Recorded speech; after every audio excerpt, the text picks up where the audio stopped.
Bonjour à tous et merci de votre fidélité. Nous sommes très heureux de vous retrouver sur le plateau de Sagesse Bouddhiste pour la suite de nos émissions consacrées à l'un des plus grands maîtres chinois contemporains, Su Yun. Nous avons pu voir la semaine dernière quelles avaient été l'enfance, la période d'apprentissage ainsi que les différentes actions de cette personnalité.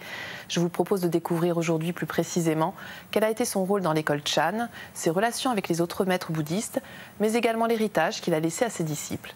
Nous retrouvons pour en parler notre invité. Daniela Campo, bonjour. Bonjour Aurélie. Alors, vous êtes historienne, sinologue, docteur en histoire des religions.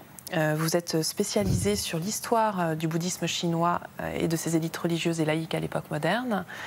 Vous avez également écrit un ouvrage intitulé « La construction de la sainteté dans la Chine moderne, la vie du maître bouddhiste Su Yun », publié aux Belles Lettres. Merci d'être avec nous aujourd'hui. Merci à vous.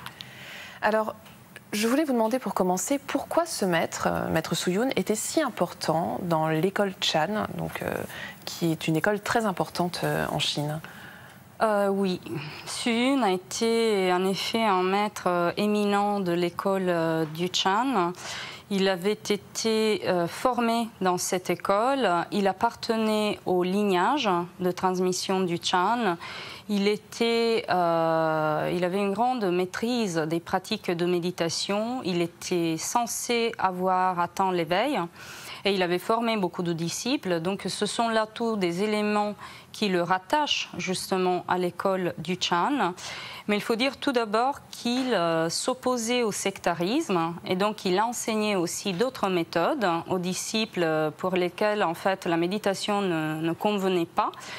Et aussi, je pense que son importance réside en fait en ce qu'il était. Il a été non seulement un maître éminent de l'école du Chan, mais un représentant, un leader, un bouddhiste tout court du XXe siècle.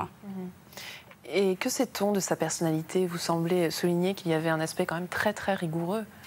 Oui, en fait, il n'est pas facile, évidemment, de connaître sa personnalité parce qu'il y a beaucoup de mythes autour de ce personnage, mais en juger des témoignages de ses disciples, on comprend qu'il était quelqu'un de très rigoureux, mais bienveillant à la fois. Il était quelqu'un de très grand, avec un maintien très digne, qui est majestueux, qui inspirait un peu la crainte. Mais les gens s'apercevaient en fait qu'il était très affable quand on parlait avec lui. Alors je signale d'ailleurs que nous avons un portrait de ce maître, un portrait donc peint par Caroline Bess, que nous remercions. Alors, est-ce qu'il a eu lui-même des figures très importantes qui l'ont inspiré parmi les maîtres ? Oui, tout d'abord, il s'est beaucoup inspiré, en fait, il a modelé sa vie sur les maîtres éminents de la tradition bouddhique du passé.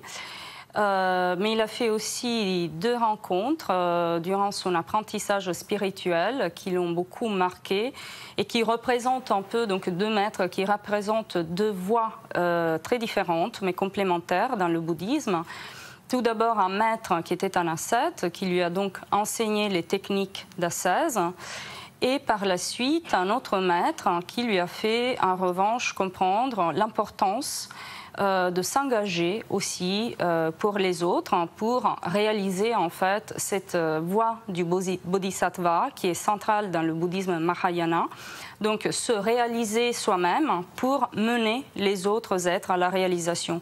Et c'est pour cela qu'après avoir atteint l'éveil, il s'engage Su Yun comme maître en fait. Et il commence à restaurer beaucoup de monastères et à former des disciples. Et que sait-on des relations qu'il a pu entretenir avec les autres maîtres de son époque ?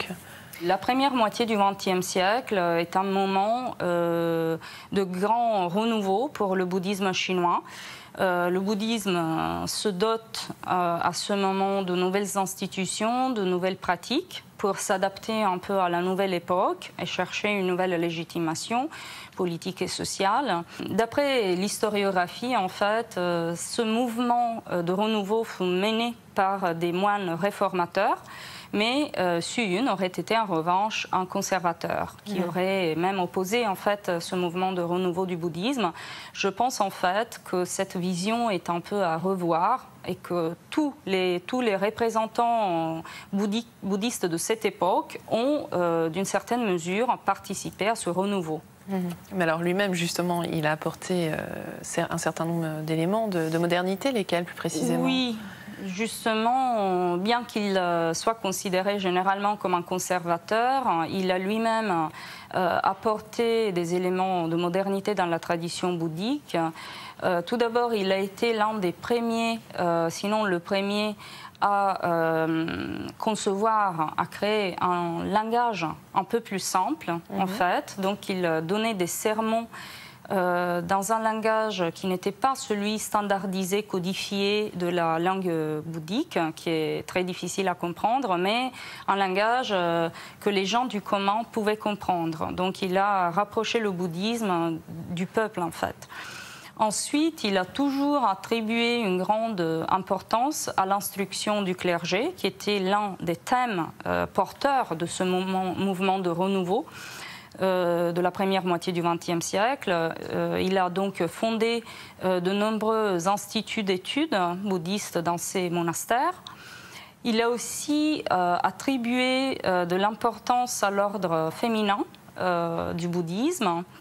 Et surtout, il a été aussi l'un des premiers à comprendre la nécessité pour le clergé d'avoir une autonomie économique. Donc, dans cette nouvelle époque, de ne pas seulement s'appuyer sur les donations de laïcs et la rente des terres monastiques, mais aussi atteindre en fait un niveau d'autosuffisance. Et c'est pour cela qu'il a fondé quelques fermes agricoles dans ces monastères où les moines cultivaient justement la terre par eux-mêmes. Oui, ce qui était effectivement très novateur. Alors on imagine que ça n'a pas toujours été très simple. Face à quelles grandes difficultés il s'est retrouvé confronté? Il a rencontré plusieurs difficultés, on peut dire notamment dans ses relations et ses échanges avec le pouvoir politique. Or, si dans la première moitié du XXe siècle, il s'agissait surtout de faire des compromis pour ne pas s'aliéner le soutien de ses patrons, les difficultés se sont accrues à partir de 1949 avec la montée au pouvoir des communistes de Mao Zedong et les mouvements de masse. Donc, par exemple, en 1951, dans le cadre de la réforme agraire, on sait que son monastère a été assiégé pendant 3 mois par des cadres. Des moines ont été tués et lui-même, en fait, il a été battu pendant quelques jours. Il est resté dans un état de coma pendant un certain temps. Donc, entre la vie et la mort, il était déjà assez âgé. Et aussi, en 1958, dans le cadre du mouvement antidroitier, il a été accusé de corruption, d'idéologie réactionnaire, pédophilie. Et en fait, ses disciples affirment que ces calomnies ont aussi porté atteinte à sa santé. Il mourra une année après, mais il était déjà assez âgé. Oui. Alors, on dit qu'il avait 120 ans. Dans quelles circonstances est-il décédé ? Il est décédé à un âge que j'estime autour des 95 ans environ.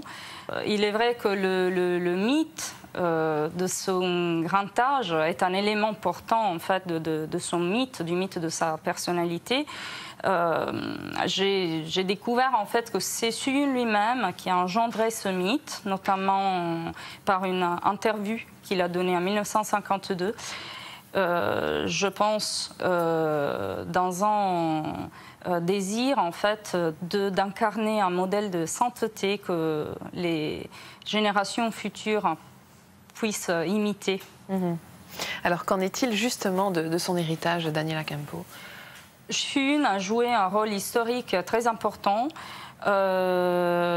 Notamment donc, dans les années 50, il a tout d'abord il s'est opposé aux franges plus politisées du clergé qui voulaient changer les règles monastiques, donc faire en sorte que les moines en Chine puissent boire de l'alcool, se marier comme cela est le cas au Japon.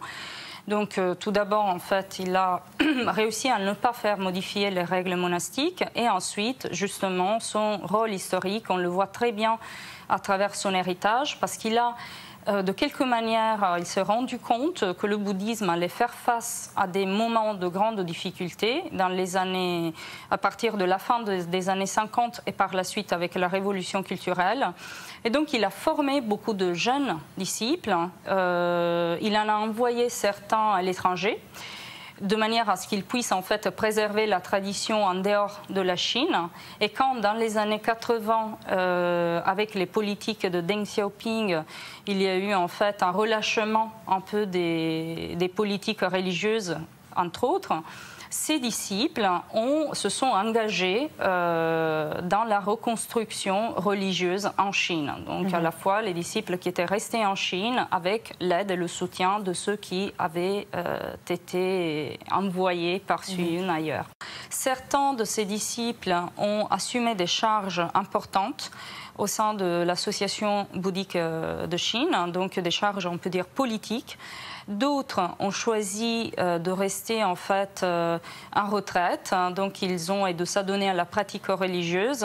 Ils ont donc formé à leur tour de nouvelles générations de moines pour assurer le relais, parce que durant la période de la révolution culturelle, il n'y a pas eu d'ordination en Chine, donc il fallait en fait assurer le relais pour cette nouvelle génération de moines. Et comment est-il considéré aujourd'hui dans la Chine actuelle ? Suyun est aujourd'hui l'un des maîtres, sinon le maître le plus révéré dans la Chine moderne. On lui rend un culte non seulement dans ses monastères, mais aussi dans les endroits qu'il a parcourus, par exemple durant son parcours d'apprentissage. Donc dans les grottes où il a médité, il y a des temples qui ont été bâtis. Il y a même en fait une série télévisée qui a été réalisée sur lui en 20 épisodes très récemment. Il est... Oui. C'est une figure très importante. Alors justement, est-ce qu'on peut dire que c'est l'incarnation même de la construction de la sainteté dans la Chine moderne? D'ailleurs, c'est le titre de votre livre. Oui, parce que je pense qu'il a décidé lui-même comment il voulait être perçu durant sa vie et rappelé après sa mort. C'est-à-dire qu'il a modelé sa vie sur des modèles de sainteté anciens, les biographies des moines éminents, et pour incarner en fait un modèle qu'il pouvait transmettre aux générations futures dans un moment de grande difficulté du bouddhisme. Et je pense qu'il a finalement réussi en fait dans cette œuvre, parce qu'il est vraiment considéré comme un saint de l'époque moderne en Chine. Très bien, je vous remercie infiniment, Daniela Campo. Merci à vous. Merci. Avant de nous quitter, voici quelques conseils de lecture. Je vous rappelle tout d'abord l'ouvrage de notre invité sur lequel nous nous sommes basés pour préparer cette émission, La construction de la sainteté dans la Chine moderne, la vie du maître bouddhiste Suyun, aux éditions Les Belles Lettres. À l'aide de documents historiques et de témoignages de ses disciples, Daniela Campo retrace la vie de cette figure éminente entre la fin de l'Empire chinois et la première décennie de l'ère maoïste. Par-delà les montagnes célestes, un voyage sur les traces de Xuanzang, le moine pèlerin, de Michi Saran aux éditions Noir sur Blanc. L'auteur se lance ici sur les traces de Xuanzang à travers la Chine, l'Asie centrale et la péninsule indienne, en faisant écho à la quête spirituelle de ce moine qui revint dans son pays avec de nombreux textes sacrés qu'il se chargera de traduire. Et enfin, le Sutra du Cœur, traduit et présenté par Catherine Despeux, publié aux Deux Océans. Il s'agit du commentaire du Sutra du Cœur présenté par Nan Weijin, l'un des plus grands maîtres laïcs du Chan dans la Chine du XXe siècle. Vous y retrouverez les principales notions du bouddhisme. C'est la fin de notre émission. Vous pouvez la revoir pendant toute une semaine sur le site internet de France 2 en consultant plus.fr. Merci à tous de votre fidélité. Je vous souhaite un doux dimanche.